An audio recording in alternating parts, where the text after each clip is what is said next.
Hi, I'm Karen.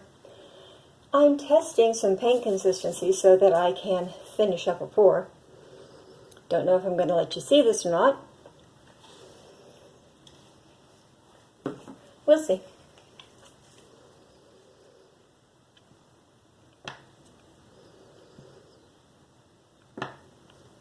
Oh, that must be out.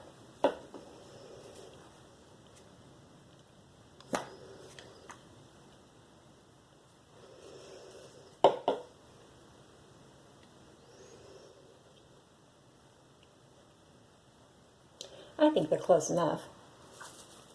I'm going to pour some paint into a cup. This is a silicone cup so that it is completely reusable, whether I use it for acrylic pouring or for resin.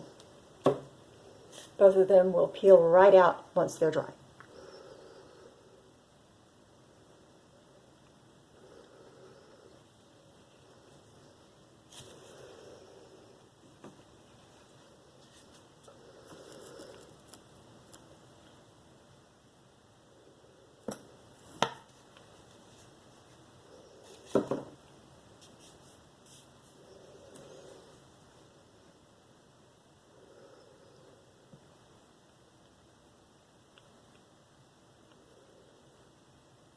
Looks like that's a little gloopy. I'm going to have to pick some things out once we get going. That's okay though.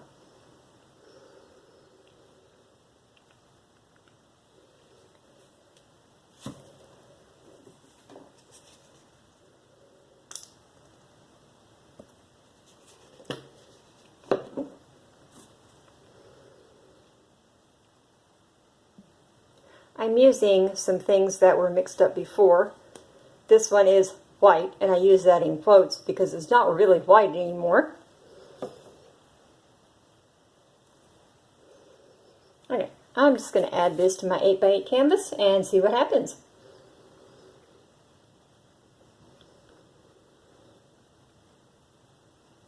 My main thing right now is making myself take some videos, and I'll probably post them even though they're not going to be good, but that's okay. We all have to start somewhere. And maybe, just maybe, you're one of those people that will go, oh, yeah, I can do that.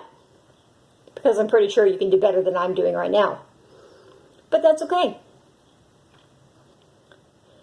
You do whatever you want to do.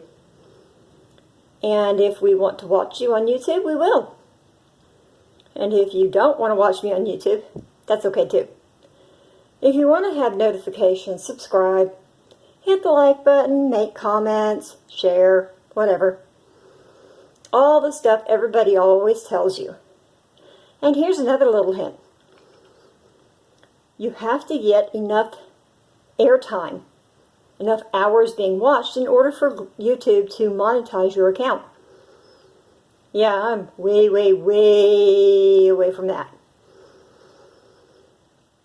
But if you have a YouTube channel, maybe you don't know that.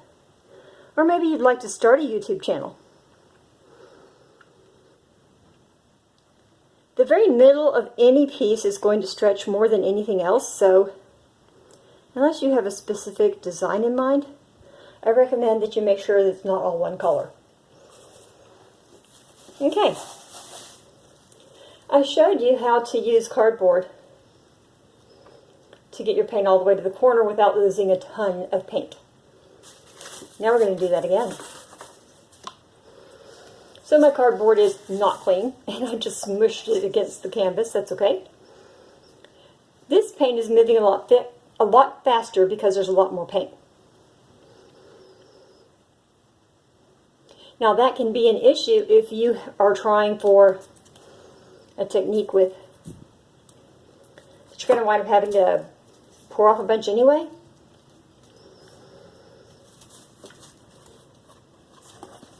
Now, why am I getting all these beautiful cells? Because I'm using metallics.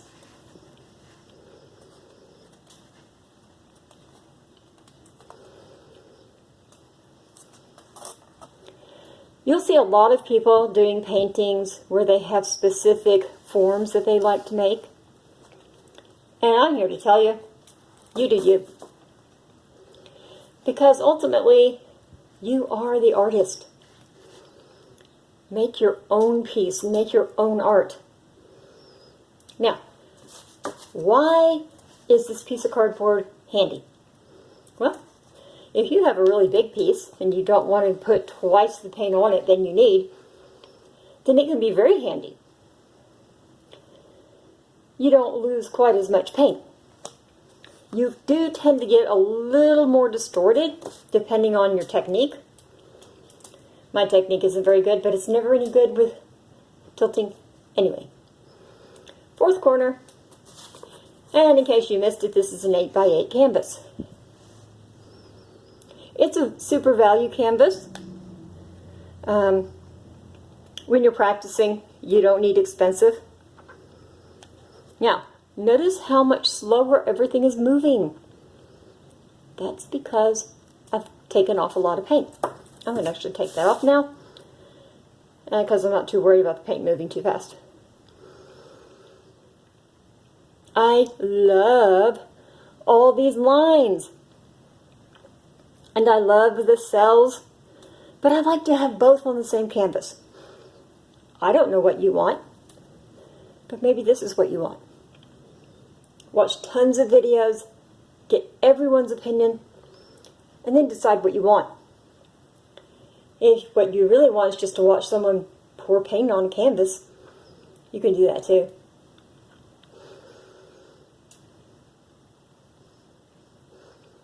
I actually think I'm going to leave it a little bit on that corner because I can't find my rose gold.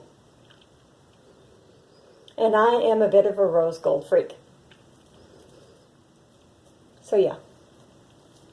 We'll have a little negative space corner. That's what we'll call it.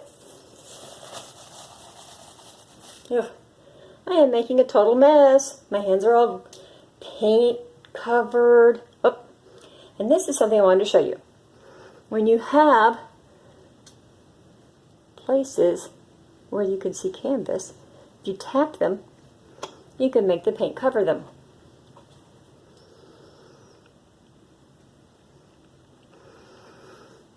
Okay.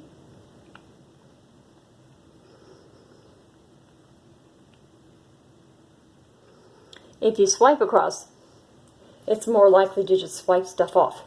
Now, I am going to tilt it just a little more so that I can get it just starting to go over this corner, and then I'll call it quits.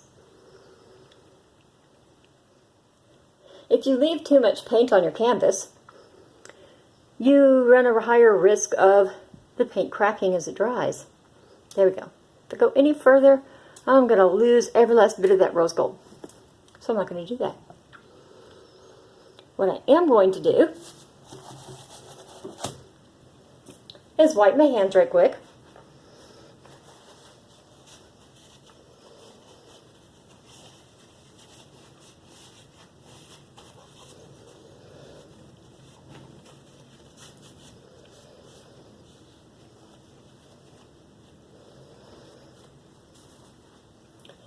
Now I'm going to make sure I don't have any bubbles that need popping.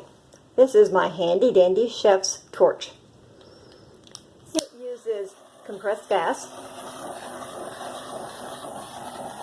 And the whole point is to pop any bubbles. If you get too close, it's going to burn your paint. If you have plastic down like I do, it will probably melt your plastic. So let's see if we can do a little demonstration of plastic melting just to make it fun. Ooh, look at that. You could make your plastic burst into flame if you tried hard enough, I'm sure. But that wasn't the point. Okay. I hope I didn't ruin that corner over there. Normally, you would want your paint to be lifted up off of your work surface so that you can scrape paint that's dripping off. I have suggestions on that. This is something I picked up at Goodwill. For those who don't know what Goodwill is, it is a business that hires, employs handicapped people, and people donate items to them, and these are tax-deductible donations because they are a charity. Things like this can make wonderful tools for your paint pouring. You can pick up vases that you can pour paint over, canvases, okay, paintings, prints, whatever you want to call them. I use them as canvases. You can pick up frames that you can replace what's in them with your own artwork. Always a good idea to save money. Now these are typically not